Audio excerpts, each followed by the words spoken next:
Yan na. Dito nga pala guys sa solar water pump na ginawa ko na to, in-install ko, mas mahal pa yung mga ginamit ko kumpara dun sa solar water pump. Kasi yung pump nasa 900. Ito na guys yung ating water pump. Ayan, ganito lang siya kaliit. Ito ay 350 watts tapos 0.5 horsepower. At meron siyang capacitor sa loob na 6 UF or 6 millifarad. Ayun, 50 to 60 hertz. Kaya pwede siyang gamitin kahit sa power station na Yubaw. Buksan natin dito sa loob. Tingnan natin yung kanyang capacitor. Nagtaka kasi ako bakit tatlo pa rin yung kanyang ano dito sa labas. Wire. Eh kung may capacitor na to dapat hindi na. So let's see. Ayan. Actually nabuksan ko na itong nakaraan pero papakita ko lang sa inyo ulit. Ito lang naman yung laman niya sa loob. Ayan. Ito yung kanyang capacitor. 6 UF millifarad. Ayan. So basically yung kulay dilaw ay nakakonect na lang sa ground. Kaya dito, kinukunik ko na lang dito sa dulo. Kaya nung nakaraan pag hawak ko, bakit kumakalog? Yung pala yung capacitor. Ang gaan lang. Tapos here, balik ko na. Try natin ito ngayon kung malakas nga siyang sumigop. Tsaka yung ano ng tubig. Although maliit lang naman to, ito natin pinakamaliit. Gagamitin ko lang siyang pang-igib. Oops. Actually, merong ibang size ng ano doon, water pump sa binilhan ko. Meron dong 1,220 watts. Kaso hindi ko in-order yun kasi hindi naman kaya ng power source ko. Sa solar ko lang naman gagamitin sa mga power station tsaka doon sa battery ko dito. Eh hindi siya kakayanin kapag yung 1,200 watts yung bibilhin ko. Masyadong malakas. Tsaka pang-igib lang naman din eh. Kaya hindi ko kailangan ng malaki. And mahal din yun. Ayan na. Ito lang itsura niya. Yan sa kaliit. Oh. Tapos yung dito naman sa dulo, yung butas ay 1 inch yung butas. Din eh. Yeah. Tapos dito sa labas, 1 inch pa rin. Pareho lang sila. Ayan. And then yung wire nga niya ay maikli. Tugtugtugan ko muna ng extension para maikonnect ko dun sa loob mamaya. Mahirap kasi pag maikli, mabilis mabasa. Ito, dagdagan ko lang ng konting wire para mas maaluan ikabit. Gusto natin ng tape. Baka mabasa. Delikado. Ay, wala na pala akong tape. Sisira.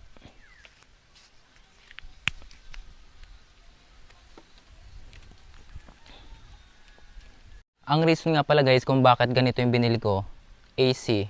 Kasi kapag DC na solar pump yung bibilhin ko, kailangan ko pa ng malaking battery doon.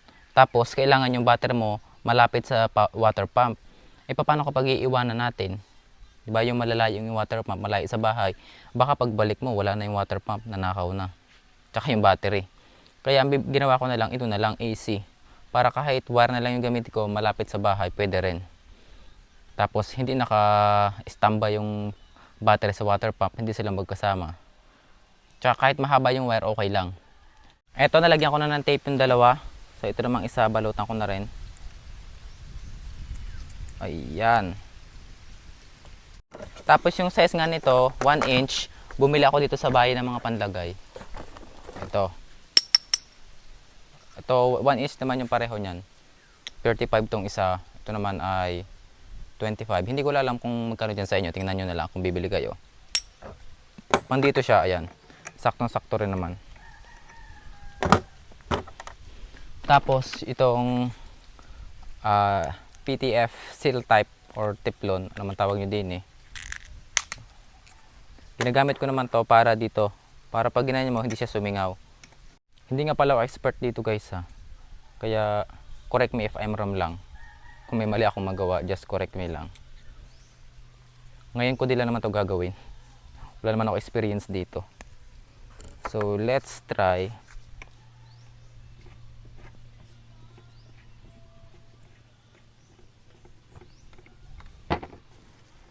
Ayan. Higpitan ko na rin. Tapos hindi na matagtag. Aray. Yan, maganit na. Maigpit na. Tapos dito sa taas.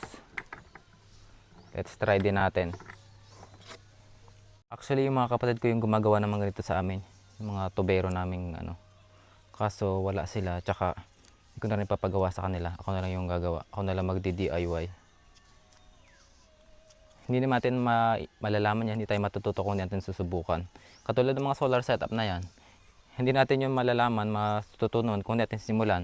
Kung hindi tayo magsisimula sa mga small solar setup, trial and error kumbaga, hanggang sa matuto tayo. Kaya dito, mag-aaral tayo nito.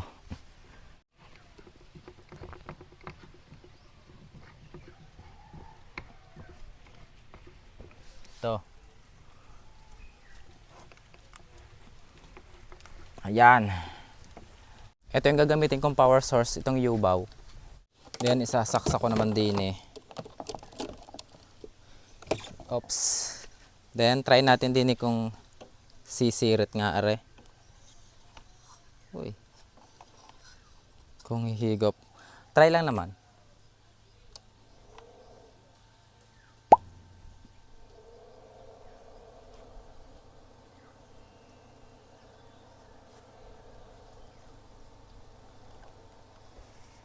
Hindi siya umiikot.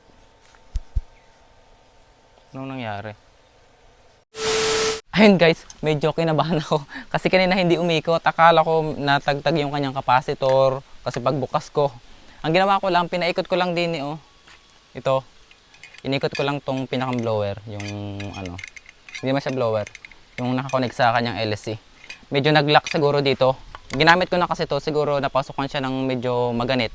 Kaya hindi siya makapag-start agad. Ayun, di ba? Another learnings tayo, guys.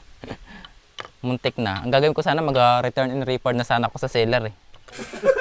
So pinaikot ko lang, okay naman gumana na. Try natin kung iikot. Hindi ne. Ayun. Umiikot na. Let's see.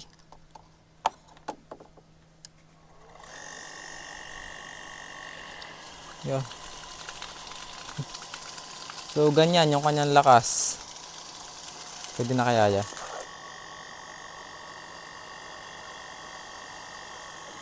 Yun.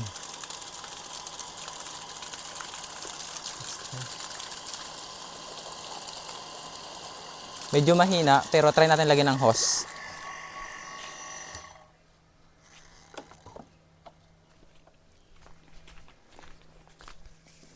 Ito nga pala yung mga ginagamit kong hose. Nilagyan ko ng ano, ang tawag din eh. Basta adapter to. Pinili ko sa AK. Tapos ang problema lang, luwag pala yung nabili kong ano, maliit ito. So nilagyan ko ng Bulkasil dito para hindi sumingaw. Tapos para mahigpit na rin. So, try natin.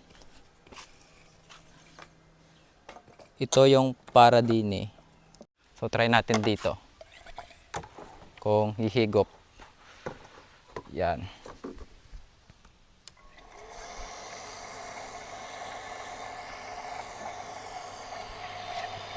Medyo matagal siyang humigop eh. Let's say kung kakayanin.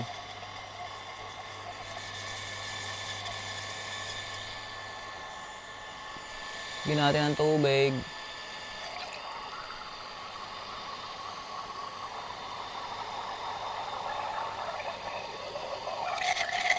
Kulang. Isa pa nga. Mahina siyang humigop.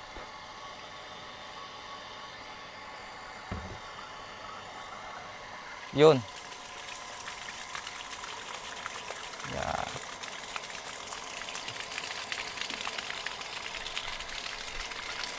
Mukhang pwede na rin. So yun, it's working naman. Tapos ngayon naman ay lalagyan ko na ng isa pang hose. Eto naman. Kaso mahirapan din akong ilagay din eh. Kasi ito ay magaluwag. Neps. Try ko din lagyan ng teflon.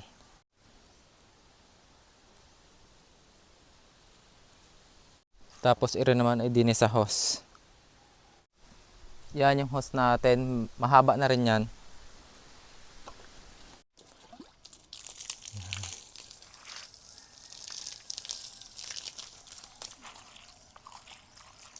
Pwede. Sumisirat dito. Luwag. Yan. Medyo matagal nga siya guys mabuhay. Kailangan talaga tinutubigan din eh. Kailangan talaga ng kati. Yan.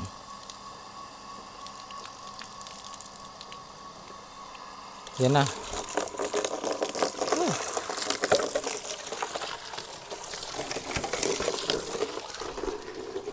Ganyan siya guys kalakas. Oh. Kailangan talaga tinutubigan eh. Bakal lang ilagay ko. Tingnan nyo naman oh. Wala na akong makitang panglagay dito. Puro mga luwag yung nabibili ko. Wala kasing magsakto talaga. Kaya ayan ay nagamit ko. Yan. Ilagay ko naman ngayon sa hose. Try natin. Okay, let's try na. Nakakabit na sa hose.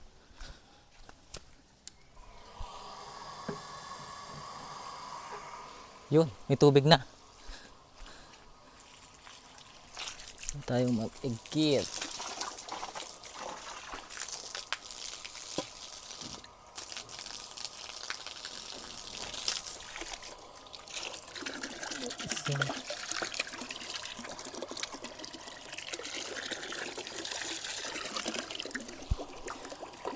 Tapos ayan, meron siya dyan buhayan, patayan.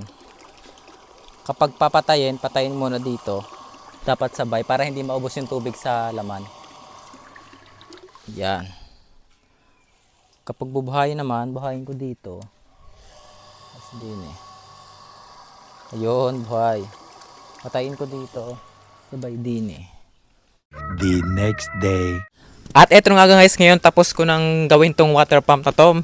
Hindi ko na lang pinakita yung mismong process kasi sobrang haba at sobrang daming naganap. Inabot pa ako ng isang araw, kinabukasan pa rin. Kasi yung mga binibili kong gamit kulang tapos hindi magsakto. Ngayon naman tapos na, ito na may mga ginamit ko ngayon. So bale ito yung ating water pump. Tapos nilagyan ko siya ng tuko din patungan. Tapos nilagyan ko siya ng taklob. Para kahit umulan at uminit, hindi siya mababasa yung water pump. Tapos gumamit ako nitong filament. Ito yung sumisipsip ng tubig. Dito naman yung ating hose. Bumili na lang ako ng bagong hose. Hindi ko ginamit yung itim kasi yung itim masyadong matigas tsaka masyadong maraming ganun pababa. Madaming adapter na gagamitin. Samantalang ito mas malambot. Pwede mo siyang itutok ng diretso. Hindi pati nahirapan yung machine maghirop-higop ng tubig. Unlike kapag gagamit ng mga ganito, yung nakabali tapos patusok pababa, gagamit ng adapter, mas maraming singaw, dumadami yung trabaho. Ito mas malambot siya, madaling siyang i-bend. Tapos hindi siya ganoon sumisingaw. Pag higop niya dito, pupunta yung din papunta doon. Ito rin yung ginamit ko talaga. 'Di ba kung nakita niyo nung una, meron siyang papaganyan, tapos papaganon pa pababa. Maraming singaw. Tapos dito naman sa gilid, ito, meron siya dito lagayan ng tubig, water inlet. Kapag bubuhayin mo, ay lalagyan mo ng tubig dito. Yan. Ang problema ko lang dito, kapag nilagyan mo ng tubig dito, kailangan mo din tabunan agad kasi pag hindi mo tinabunan, mauubos din yung tubig dito sa tubo at mamatay ulit. That's why gagamit tayo ng foot valve para yung tubig ay hindi pumunta sa baba. Nilagyan ko rin nga pala ito guys ng foot valve dito sa ilalim. Ayan. Ito. Meron na rin siyang kasamang pansala. Importante guys na mayroong foot valve para yung tubig dito sa loob ng water pump tsaka sa hose ay hindi bumaba. Para hindi na ako laging buhay ng buhay. Kapag walang foot valve nako, panay ang buhay mo dyan. So, try natin ngayon. Bubuhayin natin. Hindi ko siya lalagyan ng tubig sa taas, pero gagana pa rin yan. Ayan.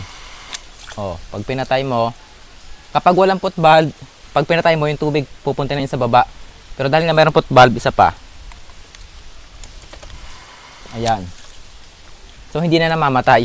Tapos, ito naman, pakita ko na sa inyo. Ayan, ganito kahaba yung hose namin, papunta yun dyan sa baba. Ginamit ako ng adapter, papunta dito yung hose, paakyat. Medyo malay din ng konti. Nga lang, hindi naman siya ganong katarikan, halos medyo pantay din naman. Kaya hindi man gano'ng mahirapan yung machine. Papunta dito, papunta dyan sa loob. Tapos ayan, meron dito ko pinasok yung tubo. Nilagay ako dito ng T na adapter, papunta din dito yung tubig. Tapos isa pa dito sa CR. Ayan. Another tubo. And then gripo, faucet. Papunta naman dito sa tub. And ngayon naman, try nating buhayin. Ito yung wire. Medyo mautdo lang. Hindi ko siya hinabaan kasi hindi ko pa nilalagay sa loob. Ilalagay ko na lamang sa loob itong wire kapag tapos ko na. As of now, dito natin isaksak sa power station. Yan. Tapos hindi pa pala buhay. Then buhayin ko din eh. Yan, buhay na yan. Then dito naman sa loob, buhay na rin yung tubig. Ayun. Ayan. Malakas naman yung tulo niya. Sabay na rin yung nasa CR. Ito yung nasa CR. Ayan, ito yung nasa CR natin. Sabay na sabay yung kanilang tulo. Kapag pinatay ko naman to, mas lalong lalakas are. Tapos kapag binuhay ko ulit, yan. Humina ng konti pero halos wala ng pagbabago. Malakas pa rin. Ayan oh.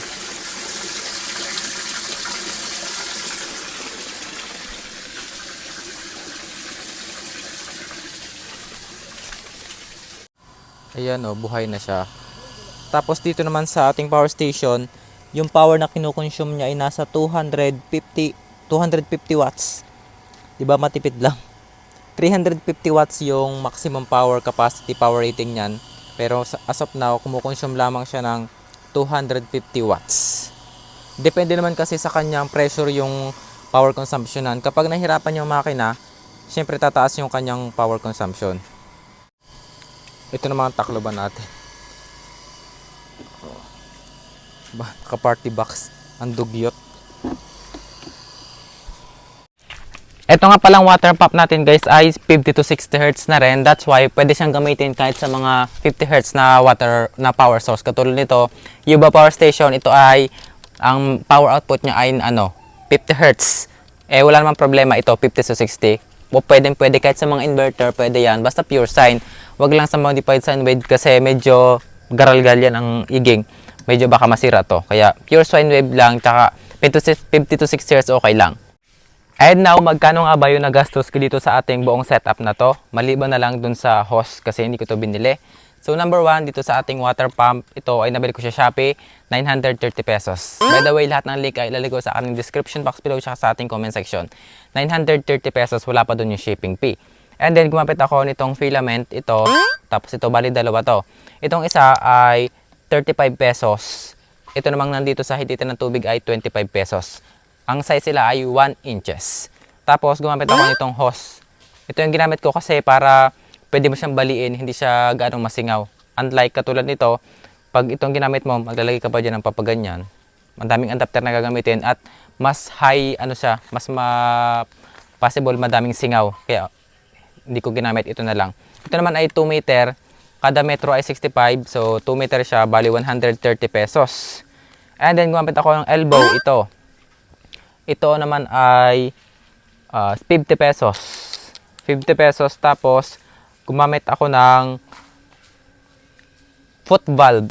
Nandito sa ilalim yung foot valve. Ginagamit naman yung foot valve para hindi pumunta yung tubig sa ilalim, hindi bumalik. Para hindi ka nabuhay ng buhay dito. Tapos, gumamit din ako ng teflon, syempre, yung seal tape. Bali, 3 yung nagamit ko. Bali, 45 pesos lahat yon. And then, yung ating mga adapter. Ito yung isang adapter, tapos yung ibang adapter naman ay nandun sa loob ng bahay. Bali yung nagamit kong adapter ay 4. 4 na adapter, yun ay 45 times 4. Tapos gumamit din ako ng T. Ito yung T, yun ay 65 pesos. Papunta dun sa CR yung isa. Ito yung isa nating adapter. Tapos ito yung isa pang elbow. Adapter din pala. Tapos ito, faucet, isa. Tapos meron pa dito sa kabila, isa din. So, bali, yun ay 2 faucet. Yun ay 25 isa, so bali 50 pesos. Ito naman ay hindi ko binili.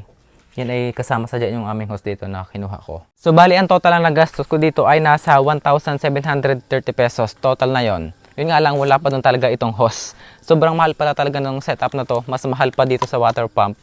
Lalo na kung bibili ka man itong hose, halos nasa 10 meter yata to, mahigit pa, lampas pa. Ito nga lang 2 meter na, 130 pesos na agad. Much more pa to pagkahaba-haba, tapos mas matigas to, mas mahal. And yung tips ko naman sa mga beginner pa lang na magsisimula pa lang magkabit or mag-install na ganitong water pump, para naman sa mga hindi beginner, huwag nyo nang intindihin kahit mag-skip na kayo. So para sa mga beginner, syempre, mag-invest talaga kayo dito sa hit sa tubig, yung inlet. Kasi dito, once na sumingaw yan, mahirapan ka na talagang patakbuhin yung tubig. O dito naman sa paglabas ng tubig at hindi mo na siya ganong pakaisipin kasi makikita mo naman kung meron dyan singaw, sisirit yung tubig. Unlike dito sa hit ng tubig, hindi mo siya makikita kapag may butas kasi hangin lang naman yung papasok doon, hindi sisirit yung tubig. And kapag singaw, mahirapan ka talaga magpaano ng tubig, magpaangat. And then, make sure din na gumamit tayo ng foot valve na nasa ilalim. Kapag kasi walang foot valve, ang gagawin mo kapag bubuhayin mo siya, maglalagay ka lagi ng tubig dito para mabuhay itong water pump. So, kung ayaw mo naman lagi ka magbuhay dito, maglagay ka ng tubig, maglagay ka talaga ng foot valve para pag once na sinaksak mo siya sa kuryente, automatic nang papasok yung tubig, automatic nang hihigop, hindi ka na mahirapan. At sa mga nagtatanong nga pala kung pwede nga ba yung mga power station natin dito sa ating water pump na to, itong water pump natin ay 0.5 horsepower. Lahat ng power station na ginamit ko, itong Thunderbox, itong U-Bow, tsaka yung Bluetti, pwede siya dito, kayang-kaya niya yan. At eto guys, ngayon yung ating water pump, nilagyan ko siya ng poste, tapos wire papunta sa taas, tapos yung wire ay papunta doon sa amin sa loob. Doon ko sa i-charge sa battery, sa solar battery. And then matatawag nga ba natin itong solar water pump? Well, depende naman yun kung anong power source yung ginagamit nyo. Dito naman sa amin, matatawag ko siyang solar water pump kasi naman lahat ng gamit namin dito sa bahay ay pure solar powered na lahat. Ultimong washing machine, yung mga ginamit na sa bahay, TV, lahat solar powered yun. Yun nga lang gumagamit ako ng battery. And yung isa namang solar water pump natin, natawag natin yung dinadirect sa solar panel o kaya naman sa battery, yun yung hindi ko binili kasi masyadong komplikado, maraming gagamitin. For example, kung pure solar panel yung gagamitin mo, yung binibilad sa araw, medyo unstable yun kasi kapag humina yung araw o kaya naman ay umulan, so hindi gagana yung water pump mo, hindi rin wala ring tubig, di ba? Kapag ano naman gabi, edi wala din, walang sikat ng araw, walang power, hindi rin gagana. And then yung battery naman, kapag yung gagamitin mo i-battery sa water pump, kailangan yung battery malapit dito, ay kung manakaw yun, edi hindi rin. Kaya mas pinili ko talaga yung AC na water pump o yung wire na ginagamit sa inverter para kahit mahabang wire pwede, tapos sa bahay yung wire okay lang. And then hindi rin siya delikado sa kapag umiinit yung wire, 'di ba? Kapag ano kasi, kapag battery yung ginamit natin, ay malaking current yung dadaloy doon. Kapag maliit yung wire, possible na masunog yung wire. Kaya I choose AC talaga. Well, hindi ko naman kayo pinipilit na gumamit ng ganitong water pump. Depende naman yun sa inyo kung anong gagamitin nyo. Kung gusto nyo pure solar panel or battery or gagamit pa kayo ng inverter katulad ng ginagamit ko. Pero para sa akin, mas ideal to. And then ito yung wire ng water pump, nilagay ko siya dito sa loob ng bahay, tapos dito ko na lang gagamitin sa inverter na connect sa battery. So bare solar water pump pa rin matatawag natin, solar water pump kasi solar talaga ginagamit namin. And ito naman yung battery kong ginagamit, yung 100 ampere hour na life PO for 1280 watt hour. Ayan, dito sa inverter. Kaya pag bubuhayin ko, sasako-sako na lang dito. And the best talaga kasi may foot valve yung water pump para hindi na ako laging pupunta doon magbubuhay. So automatic na siya. Kung mayroon nga pala kayong question or recommendation pa, just comment lang sa ating comment section below. And lahat ng link ay ilalagay ko sa ating comment section. I-click nyo lang yun kung gusto nyo rin bumili.